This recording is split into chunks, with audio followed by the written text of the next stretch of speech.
moved quietly, leaving no trace but the clarity of perception she had brought, and the assurance that what had once been unexplained would now be remembered correctly, respectfully, and with quiet peace. For the first time in decades, the inn slept easy, and with it, everyone who dwelt within. Miss Marple reflected on the human dimension of the story, understanding that what had been perceived as haunting was never supernatural but entirely human.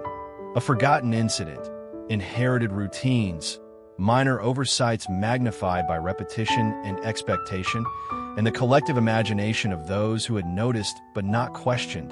And she realized that fear, while powerful, is often a function of inattention and assumption, and that careful observation dissolves the spectral into the ordinary, and ordinary into meaningful.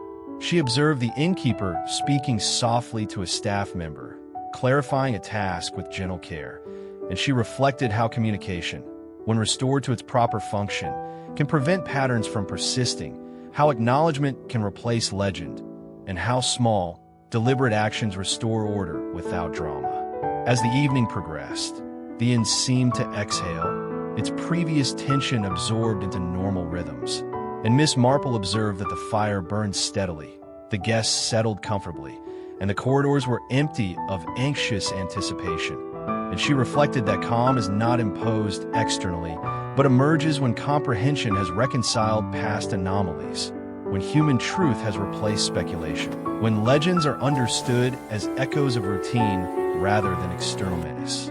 She considered how memory, once illuminated, no longer threatens, how responsibility, once acknowledged, can transform fear into understanding, and how the ordinary actions of people over time create atmospheres that are sustained until they are seen and interpreted with clarity.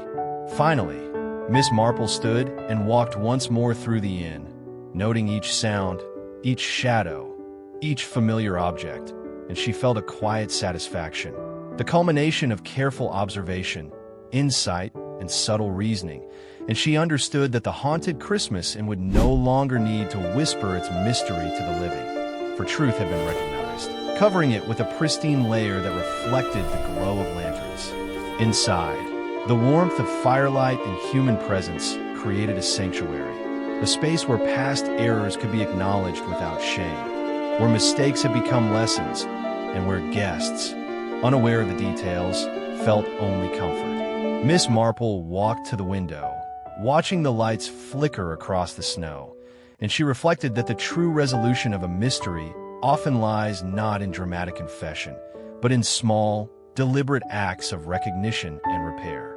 The inn, she realized, had been waiting not for intervention, but for observation, the patient attention to detail that transforms rumor into history, chaos into routine, legend into understanding.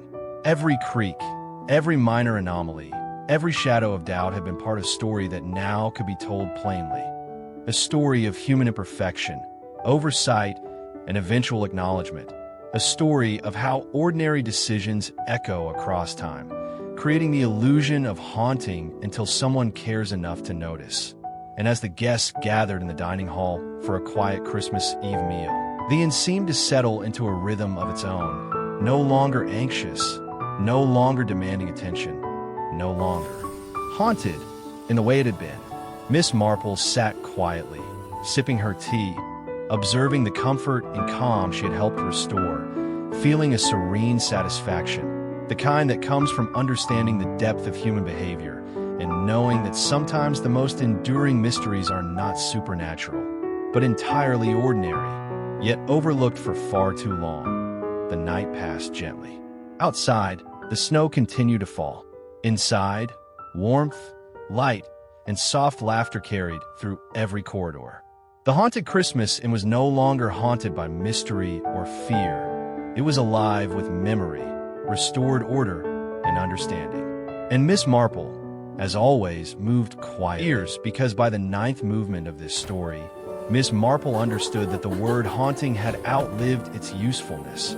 For what lingered at the haunted Christmas inn was not a present seeking attention, but a human truth that had never been fully faced. And she reflected, as she often did, that people prefer mysteries to explanations when explanations implicate ordinary behavior. and she sensed that the inn's long reputation had served as a convenient veil, allowing everyone involved to speak of atmosphere rather than accountability. And she considered how easily fear can be externalized, attributed to something unseen, when the real cause lies within familiar systems and choices.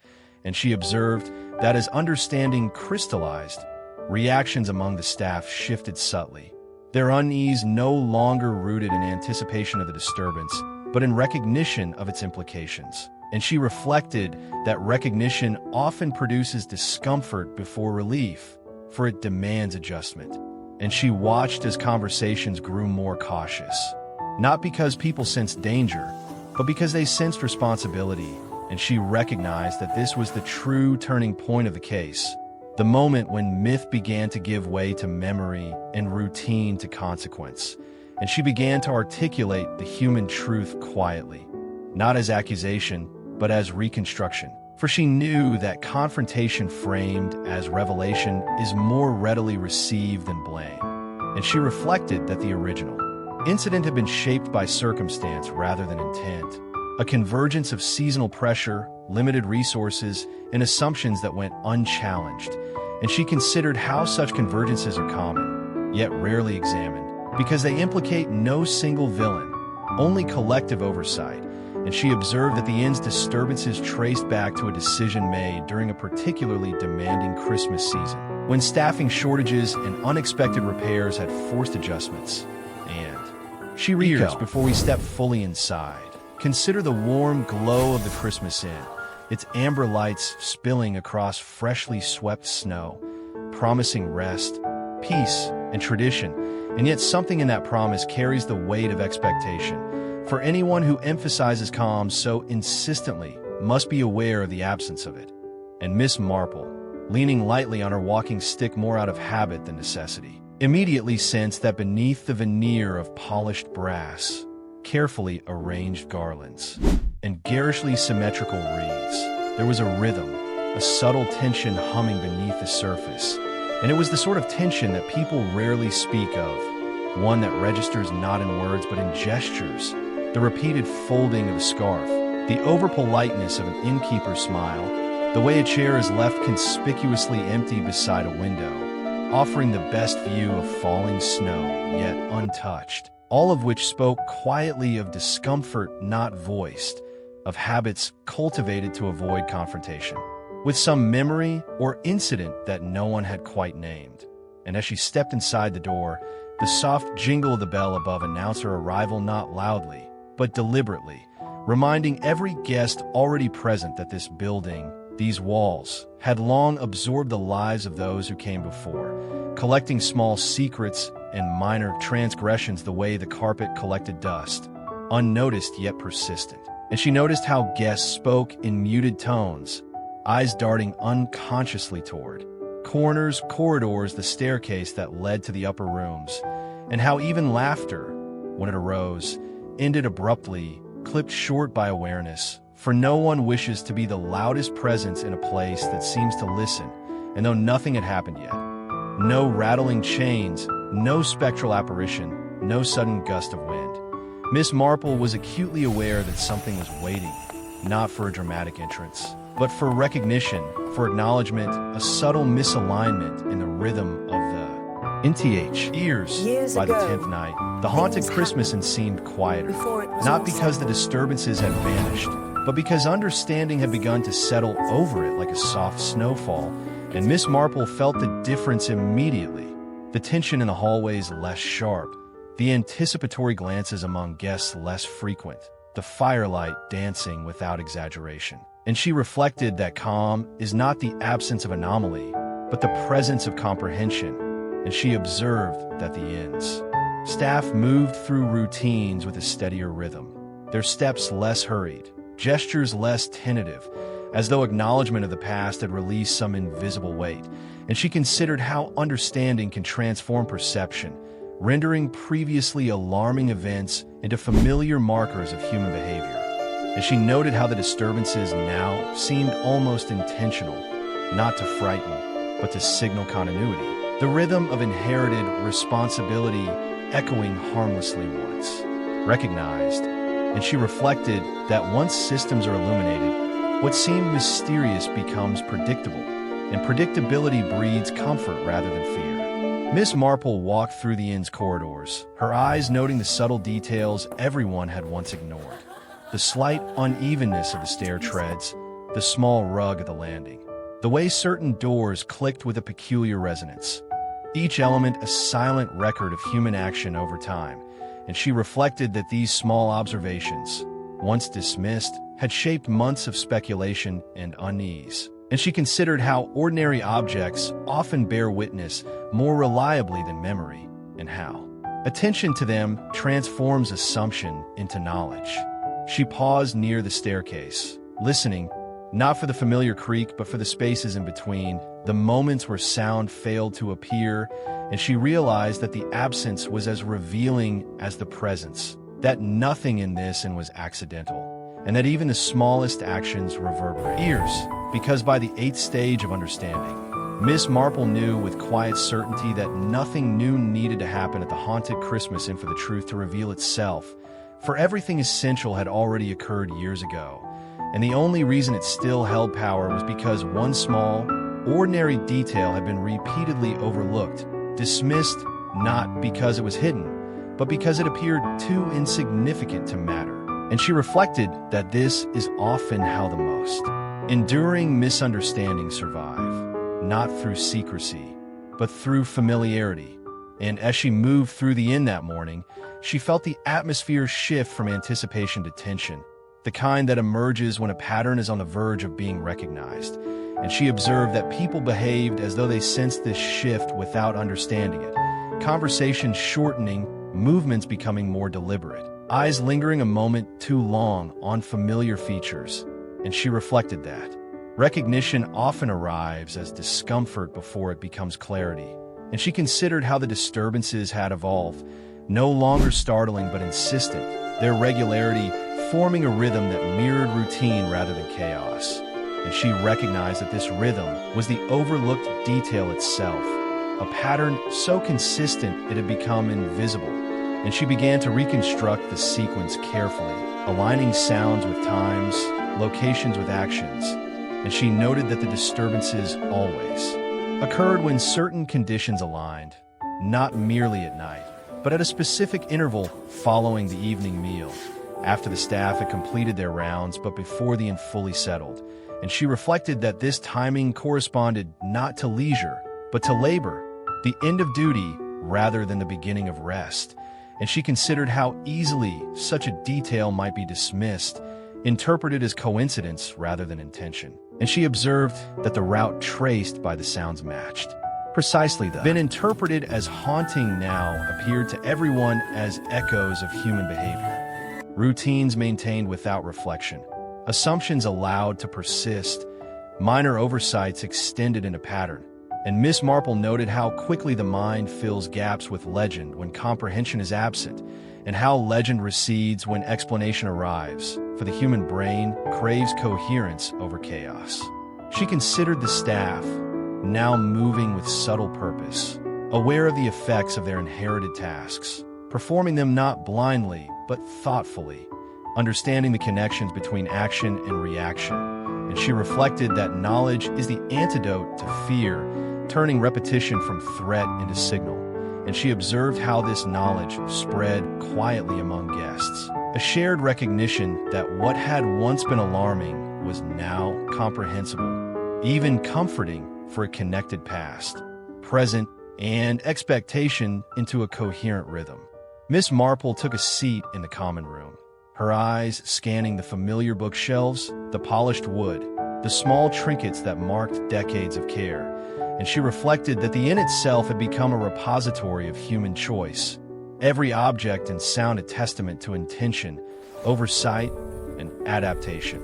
And she considered how long-term vigilance had allowed small details to accumulate, generating fear only when their significance was misunderstood. And she recognized that the resolution was not in changing the past, but in illuminating it, in acknowledging what had been and how it had shaped the present.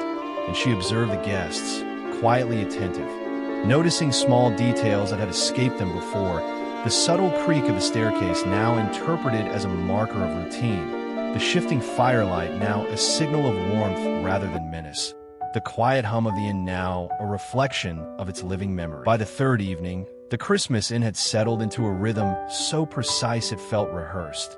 Supper served at the same minute. The fire stirred at the same moment.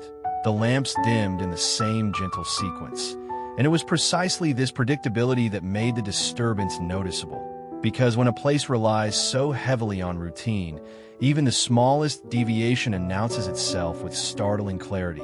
And Miss Marple, seated quietly with her knitting resting idle in her lap, observed the moment not with surprise, but with interest, for it arrived not as a crash or a cry, but as a hesitation, a pause in the expected order of things, the innkeeper lingering a fraction too long before extinguishing one of the lamps, his hand hovering as though uncertain whether to proceed, a gesture so small that most guests missed it entirely, yet one that caused a ripple of discomfort among those who noticed, a tightening of shoulders, a subtle exchange of glances, and then the sound itself, not loud enough to demand attention, but distinct enough to resist dismissal, a soft, deliberate creak from the upper corridor, the sort of sound one might attribute to old timbers, settling if one wished to remain calm, but the sort that becomes unsettling when it occurs at precisely the same moment each evening. And Miss Marple noted immediately that several guests looked not toward the ceiling, but toward one another,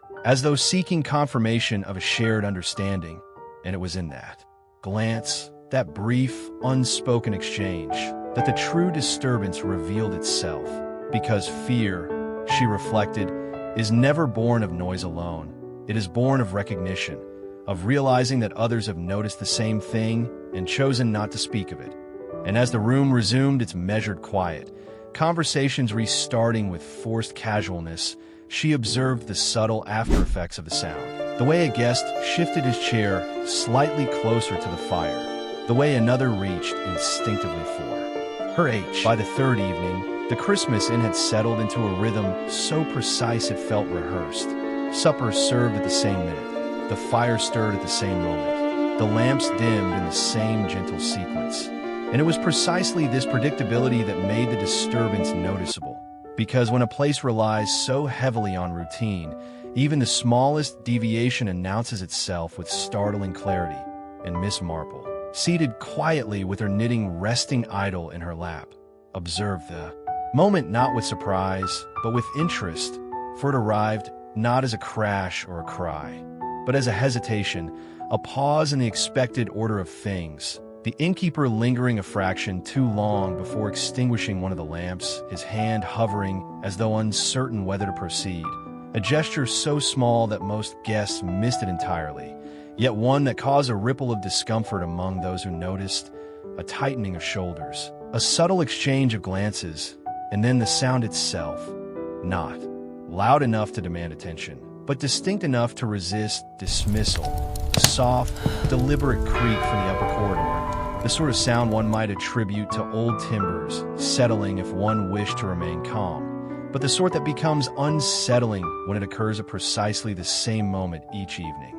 And Miss Marple noted immediately that several guests looked not toward the ceiling, but toward one another, as though seeking confirmation of a shared understanding.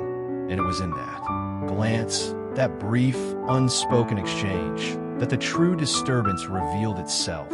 Because fear, she reflected, is never born of noise alone. It is born of recognition, of realizing that others have noticed the same thing and chosen not to speak of it.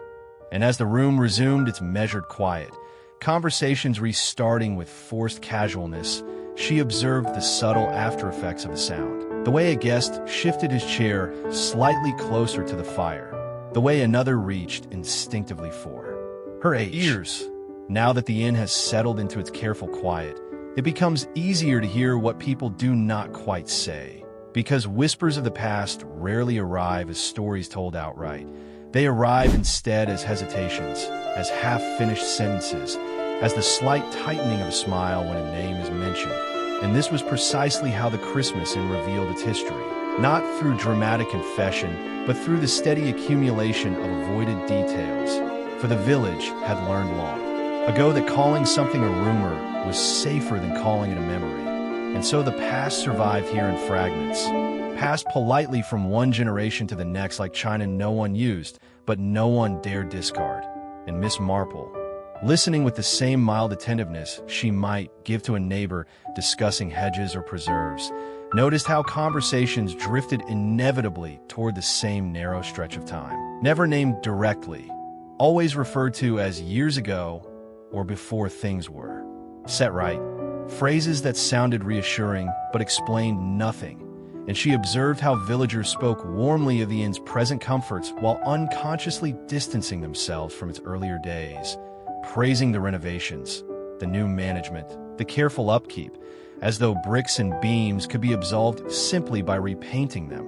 And what struck her most was not that people believed the inn to be haunted, but that they seemed relieved to let others believe it, because a haunting, however unsettling, was still easier to accept than the possibility of an ordinary wrongdoing that had gone unacknowledged. And so the stories, when they surfaced, were wrapped in superstition, not because the villagers were foolish, but because superstition offered closure without responsibility.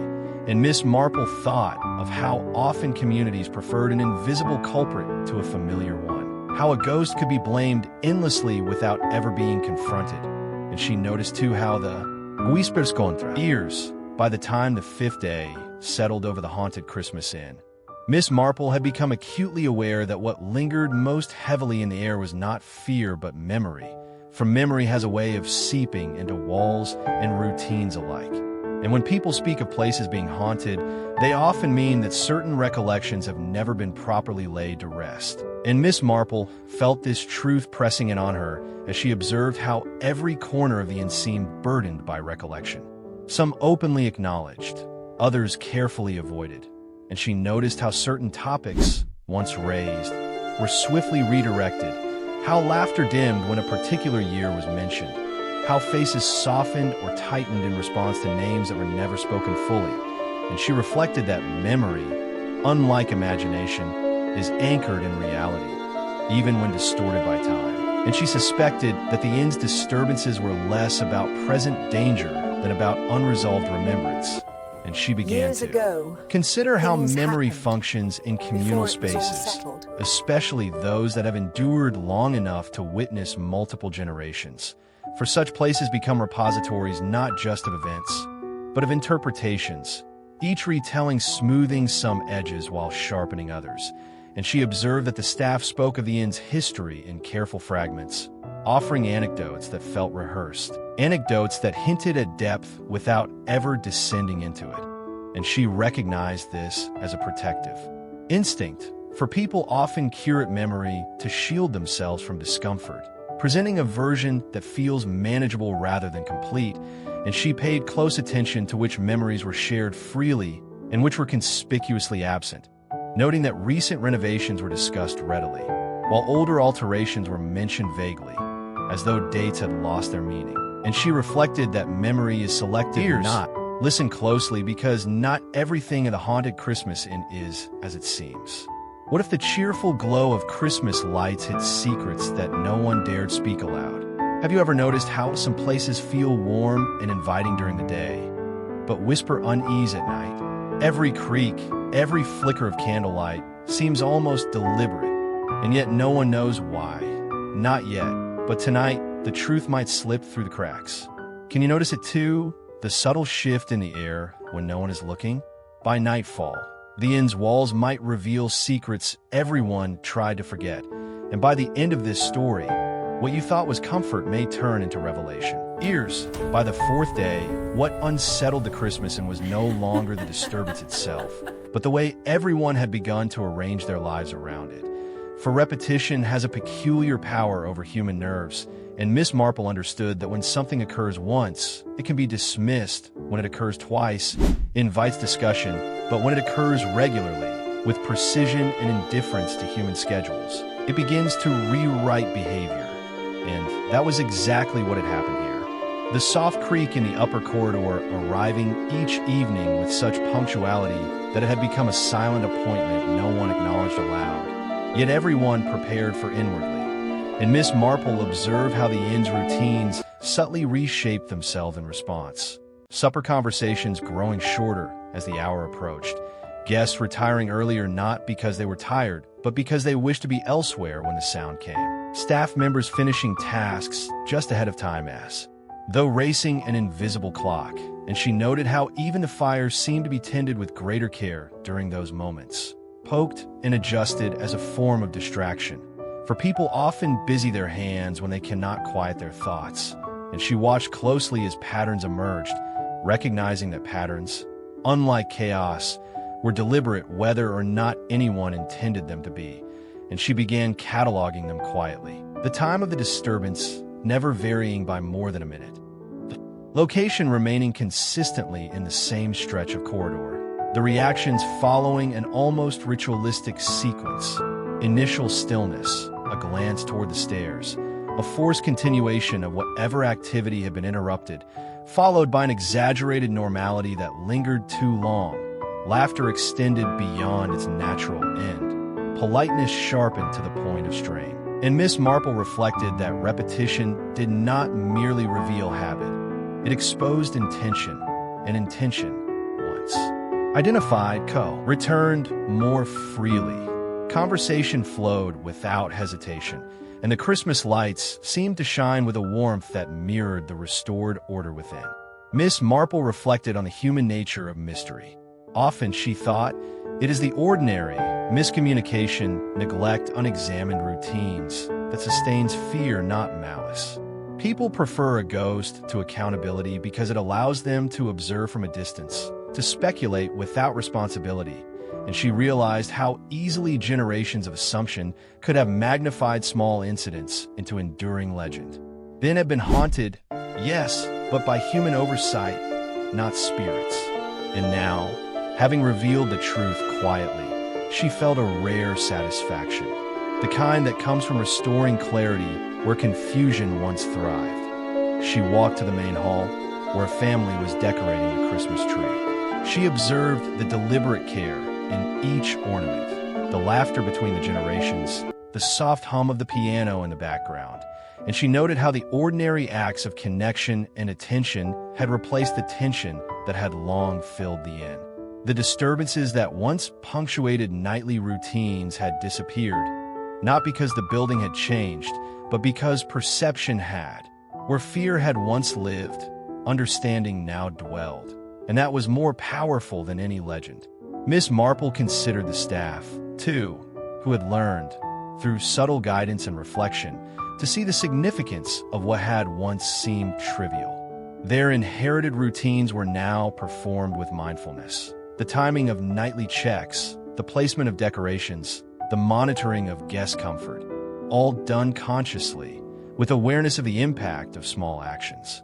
What had been ignored for decades was now observed, and the consequences of oversight had been addressed quietly, but effectively. Outside, snow fell softly on the inn's roof. Years before we step fully inside the story, remember why this place matters. Why the haunted Christmas and sounds both welcoming and wrong at the same time. Because this first impression is exactly how everyone else felt when the invitation arrived. Warm ink on thick paper promising rest, tradition, and seasonal comfort.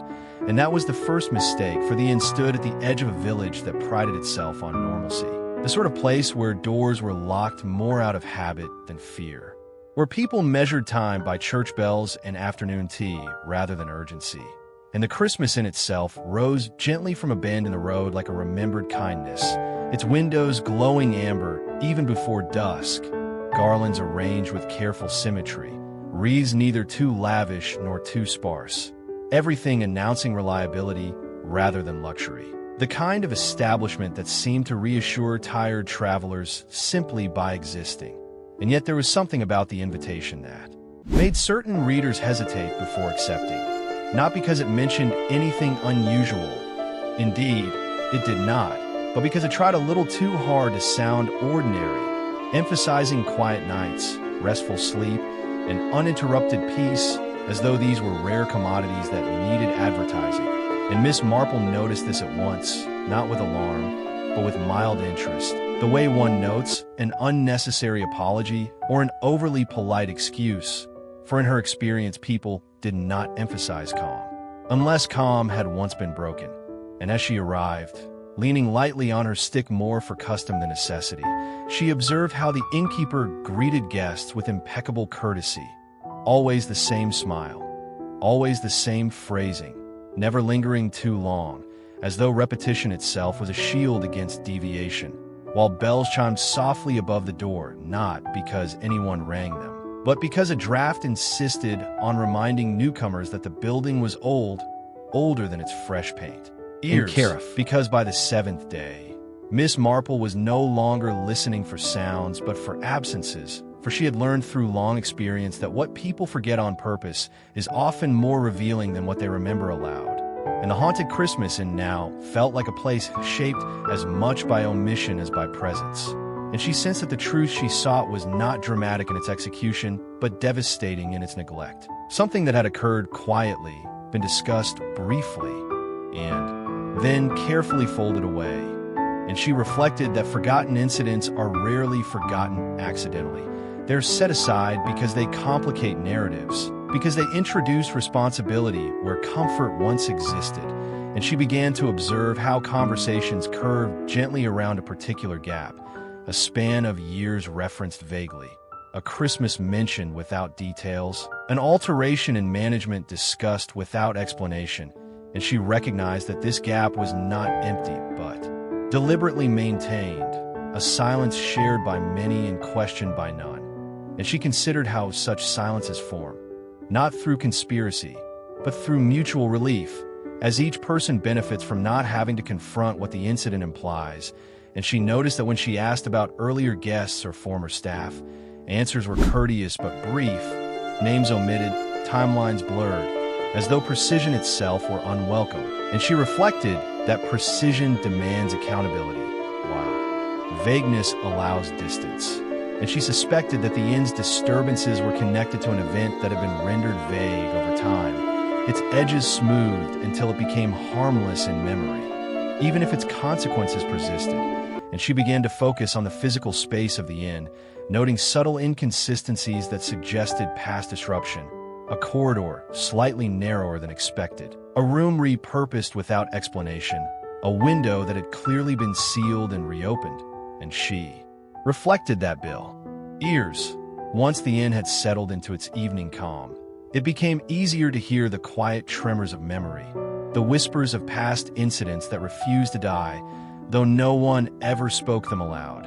For the village had long learned that stories left untold were safer than stories spoken, that rumors were shields against accountability. And Miss Marple, with her customary attention to nuance, began to observe the subtle language patterns of those gathered in the common room, noting the careful avoidance of dates, the vagueness of pronouns, the habitual softening of any recollection that might hint at a transgression, a lapse, or an uncomfortable truth. And she realized immediately that the inn had collected these fragments like a sponge, absorbing not only the footsteps, voices, and habits of those who stayed within its walls, but also the half-formed memories, the unspoken fears, the minor embarrassments that people preferred to leave unacknowledged. And yet these whispers of the past exerted a quiet pressure, bending behavior without anyone being conscious of it. For human nature, she reflected, is far more influenced by omission than by action, by what we do not say than by what we insist upon declaring. And as she moved her gaze across the room, she noted small but telling gestures. A guest's fingers fidgeting with a teacup handle long after pouring tea. A pair of eyes darting toward a closed door whenever a certain topic was raised. A deliberate adjustment of a coat collar as though to shield oneself from unseen scrutiny. The meticulous folding of napkins that had already been used, all minor performances that spoke volumes to the trained observer. And she considered how communities, much like individuals, often prefer to craft a narrative that avoided direct confrontation with the past, substituting legend for truth, superstition for accountability. And in this, she detected the origins of the inn's haunted reputation, not in spirits, but in human avoidance. Ears, because by the sixth night, the haunted Christmas Inn no longer felt like a place reacting to disturbances, but like a place holding its breath. and Miss Marple sensed that the true pressure now building had very little to do with fear and everything to do with Christmas itself. For Christmas has a peculiar way of tightening emotions, compressing memories, and forcing unresolved matters to the surface. And she observed that the inn, dressed in garlands and soft candlelight, appeared, outwardly serene while inwardly strained, much like the people within it. And she reflected that the expectation of cheer can be more oppressive than sorrow, especially when individuals feel obliged to perform happiness while carrying private discomforts. And she noticed how staff members smiled a fraction too deliberately, how conversations leaned heavily on tradition, how every mention of Christmas was followed by reassurance, as though repetition might stabilize something fragile. And she understood that seasonal pressure often exposes fractures that remain hidden at other times, and she began to watch more closely how the disturbances aligned with moments of heightened expectation, occurring just after dinner, when guests settled into the idea that the day's obligations were complete and peace should follow.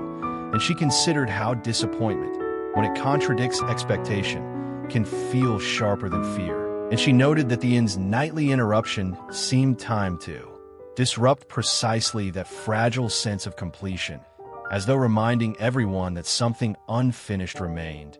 And she reflected that Christmas, for many, is not merely a holiday, but a measure, a way of assessing whether life has turned out as planned. And she suspected that someone within the inn associated Christmas with a moment of reckoning, a point at which outcomes could no longer be ignored. And she observed how certain guests reacted to this pressure with nostalgia, speaking warmly of past holidays. Acknowledgement had been made, and understanding had replaced apprehension. And she reflected, as she often did after unraveling such cases, that the most enduring mysteries are not those of the supernatural, but those created by ordinary human behavior left unexamined, and that the calm which now settled over the inn was the reward not for avoiding disturbance, but for confronting it patiently, observing it carefully, and allowing human truth to emerge at last from the shadows where it had quietly persisted for so long. Years, because now, at last, the haunted Christmas inn felt like a place breathing freely, as though the long weight of uncertainty had finally lifted, and Miss Marple walked slowly through its corridors, observing not shadows but light, not tension but relief, for she knew that the disturbances that had once seemed spectral were now understood as echoes of human oversight, and she reflected that true calm is rarely sudden, but grows quietly, a product of comprehension and acknowledgement.